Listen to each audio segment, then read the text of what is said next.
ब्रजभूषण जी उर्फ पंडित जी ने गीत ज्ञान ब्लॉग जब से लिखना शुरू किया, उनके जीवन में बहुत सारे बदलाव आए हैं। हर बदलाव अच्छा हो ये जरूरी नहीं, लेकिन उनके साथ इस मामले में लगभग सारे बदलाव अच्छे ही हुए हैं। वैसे तुम्हें बचपन से ही गीता में गहरी दिलचस्पी थी, लेकिन जब से ब्लॉग पर लिखना शुरू किया तब से असल जिंदगी में इसके प्रयोग को लेकर उन्हें बहुत कुछ सीखने को मिला है। जैसे एक सर्जन बीमार होता है तब अपना ऑपरेशन खुद नहीं कर पाता, नाई अपने बाल खुद नहीं काट पाता।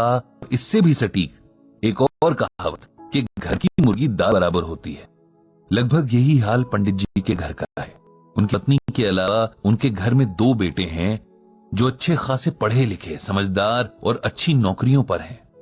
लेकिन जब बात पिता के अनुभव सुनने और उनकी सलाह मानने पर आती है तब इन्हीं बेटों को अपने पिता की सोच पुराने जमाने की लगने लगती है। एक समय ऐसा आया कि पंडित जी को लगने लगा कि उनके बच्चों को न सिर्फ गीता के ज्ञान जानने बल्कि अपनी जिंदगी में उतारने की भी सख्त जरूरत है। बात साल 2020 की है, वही साल जब कोरोना महामारी ने पूरी दुनिया को अपने घातक पंजों में जकड़ लिया। पूरी दुनिया इसके डंक से कराह रही थी, क्या अमीर क्या गरीब, हर देश हर व्यक्ति इस खौफ तले जी रहा था। ऐसा भयानक मंजर शायद हर किसी ने पहली बार देखा था। जो बीमार थे उन्हें बीमारी ने तबाह किया, जो बीमारी से बच भी गए उनके रोजगार खतरे में आ गए। लोगों को घरों में सिमट कर काम करना पड़ा और लगभग हर इंसान का मानसिक स्वास्थ्य किसी न किसी हद तक प्रभावित हुआ। यही हाल शास्त्री जी के घर का भी था। उनकी पत्नी हर वक्त परेशान रहती कि कहीं उनके परिवार में किसी को ये बीमारी ना हो जाए। बेचारी हमेशा एक खौफ के साए में रहती। पंडित जी के लाख समझाने पर भी उनका डर न खत्म होता न कहीं जाता। हर वक्त अपने दोनों बच्चों की चिंता में रहती जो दूर दूसरे शहरों में प्रॉब्लम के कारण फंसे हुए थे। किसी तरह कोशिश करके पंडित जी का छोटा बेटा अभिनव अपने शहर वापस आ गया। उसके ऑफिस ने घर से काम करने की सुविधा दे रखी थी। इस बात से पंडित जी की पत्नी को थोड़ा सुकून तो मिला कि चलो कम से कम एक बेटा तो आंखों के सामने है। उसके आराम उसके खान पान का पूरा जिम्मा उसकी मां ने ऐसे उठाया मानो बेटा ना हो कोई वीआईपी घर पे ठहरा हो। इधर पंडित जी का इनबॉक्स लोगों के सवालों दर्द भरी कहानियों से भरा रहने लगा। कोई किसी अपने के चले जाने के गम में खुद को और अपने परिवार को संभालने की सलाह मांगता, तो कोई दिमाग की शांति के उपाय तलाशता हुआ उनके इनबॉक्स में दस्तक देता। कुल मिलाकर हर तरफ बस एक अजीब उदासी का माहौल था। पंडित जी ने नोट किया कि उनका बेटा अभिनव थोड़ा बदला सा लग रहा है। मां के लाड़ का जवाब कभी झल्ला कर तो कभी चिड़े स्वर में देता। पंडित जी पत्नी को समझाते कि बेटा अब बड़ा हो गया है, उसे 5 साल के बच्चे की तरह व्यवहार मत करो, लेकिन मां का मन कहां मानता है। सारा दिन बेटा अपने कमरे में बंद रहता। दिन भर उसके कमरे से कभी किसी मीटिंग तो कभी किसी मीटिंग की आवाज आती रही। खाना तक खाने बाहर नहीं निकलता। मां से कहकर अपने कमरे में मंगवा लेता। इधर पिछले कुछ दिनों से उसके फोन पर चिल्लाने की आवाजें बाहर तकने लगी थी। शुरू में पंडित जी ने सोचा कि काम का तनाव होगा। वैसे ही आजकल सबका समय खराब ही चल रहा है, जिसका असर लोगों के व्यवहार में दिख रहा है। लेकिन हर बीतते दिन के साथ उनके बेटे का व्यवहार और ज्यादा चिड़चिड़ा होने लगा। गुस्सा जैसे हर वक्त उसकी नाक पर रहता और कुछ पूछो तो वो चिल्लाने लगा। पंडित जी ने कई बार बेटे से बात करने की, उसे समझाने की कोशिश की, लेकिन वो भी बेकार हो गई। एक दिन तो हद ही हो गई जब पहले तो बेटे के कमरे से फोन पर चिल्लाने की और फिर कमरे की चीजें पटकने की आवाजें आने लगी। पंडित जी और उनकी पत्नी ने दरवाजा खटखटाया, लेकिन बेटे ने उन्हें चिल्लाकर उसके मामलों से दूर रहने को कहा। बेचारे करते भी तो क्या।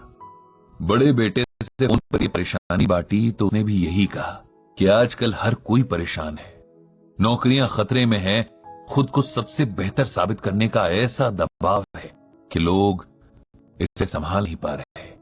उसे थोड़ा समय दीजिए, वो खुद ही ठीक हो जाएगा। एक रात जब पंडित जी पानी पीने किचन तक आए तो उन्होंने अभिनव के कमरे की लाइट जली देखी। यूं ही झांक कर देखा तो उनका लाडला बेटा घुटनों में सर दिए रो रहा है। उनसे बर्दाश्त नहीं हुआ, वो तुरंत अंदर चले गए। बेटे के सर पर हाथ फेर कर पूछा कि क्या हुआ, वो ठीक तो है? अपने पिता के प्यार से छूने से अभिनव को जाने क्या महसूस हुआ। वो फफक कर रो पड़ा। पंडित जी ने उसे सीने से लगा लिया। बेटे का ये हाल देखकर उनका कलेजा मुंह को आ गया। थोड़ी देर में सामान्य होकर अभिनव बोला, मेरे गुस्से ने सब खराब कर दिया पापा। पता नहीं मुझे क्या हो गया है। जब भी मेरे नीचे काम करने वालों से छोटी सी गलती हो जाती है, मुझसे बर्दाश्त नहीं होता। मुझे गुस्से के मारे होश ही नहीं रहता और मैं भूल जाता हूं कि हम सब इंसान हैं, सब बुरे दौर से गुजर रहे हैं। ऐसे अगर किसी ने जाने अनजाने गलतियां कर भी दी तो उसे नजरअंदाज कर देना चाहिए। आप ही बताओ पापा, मैं क्या करूं? पंडित जी ने बड़े प्यार से अपने बेटे के सर पर हाथ फेरते हुए कहा, अगर तुम सुनना और मानना चाहो तो मैं तुम्हें वो बताता हूं जो भगवान श्री कृष्ण ने अर्जुन से कहा था, और जिसे मानने भर से तुम्हारी ये समस्या अपने आप दूर हो जाएगी। तो सुनोगे? जी पापा, आप बताओ। मैं पूरी कोशिश करूंगा कि आपकी हर बात को समझूं और उसे अमल में लाऊं, अभिनव ने कहा। तब पंडित जी ने श्रीमद् भागवत गीता का ये श्लोक अभिनव को सुनाया।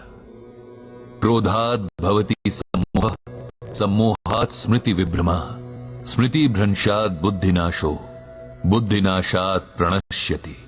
ये गीता के दूसरे अध्याय का 63वां श्लोक है, जिसका अर्थ है क्रोध से मनुष्य की मति यानी बुद्धि मारी जाती है। मतलब वो मूढ़ हो जाती है, धीमी हो जाती है। इससे याददाश्त नष्ट हो जाती है। याददाश्त नष्ट हो जाने से मनुष्य की बुद्धि नष्ट हो जाती है, और बुद्धि का नाश हो जाने पर मनुष्य खुद अपना ही नाश कर बैठता है। इस श्लोक में भगवान श्री कृष्ण अर्जुन को यह समझा रहे हैं कि कोई भी युद्ध सिर्फ ताकत से नहीं जीता जा सकता। आपको अपनी इंद्रियों को भी अपने नियंत्रण में रखना सीखना होगा, वरना आपको हराने के लिए बाहरी दुश्मनों की कोई जरूरत नहीं पड़ेगी। आप खुद के ही दुश्मन बन जाएंगे। यानी गुस्सा इंसान का ऐसा ही दुश्मन है, क्योंकि गुस्सा आते ही हम सबसे पहले अच्छे बुरे का विवेक खो देते हैं। सामने कौन है उसके सम्मान की परवाह किए बिना बातें बोलने लग जाते हैं, या कोई ऐसा कदम उठा लेते हैं जिससे हमें पछतावे के सिवाय कुछ और नहीं मिलता। क्रोध बड़े बड़े वीरों के बल को भी एक पल में समाप्त कर देता है, बड़े बड़े ज्ञानियों के ज्ञान को खत्म कर देता है, और जीवन भर के कमाए पुण्य और सम्मान को एक पल में चकनाचूर कर देता है। इसलिए सबसे पहले अपने क्रोध को जीतना सीखो, तभी जिंदगी की बाकी लड़ाइयां जीत पाओगे। लेकिन मैं कैसे करूं पापा? अभिनव ने उदास आवाज में पूछा। बिल्कुल वैसे जैसे अपने बाकी के काम करते हो, अपने दिमाग को यह मैसेज देकर कि चाहे कुछ भी हो जाए, कैसी भी सिचुएशन हो, अपना आपा नहीं खोना है। दूसरों की जगह खुद को रखकर देखने की आदत बनानी है। और अगर किसी से कुछ ऐसा हो भी जाए जो गलत हो, हमारा नुकसान हुआ हो, तब भी पूरी कोशिश करनी है कि गुस्से के बजाय शांति और धैर्य से अगले को इसका एहसास कराया जाए। पिता की प्यार भरी छुअन और गीता ज्ञान की ठंडी फुहार से अभिनव का मन एकदम शांत हो गया था।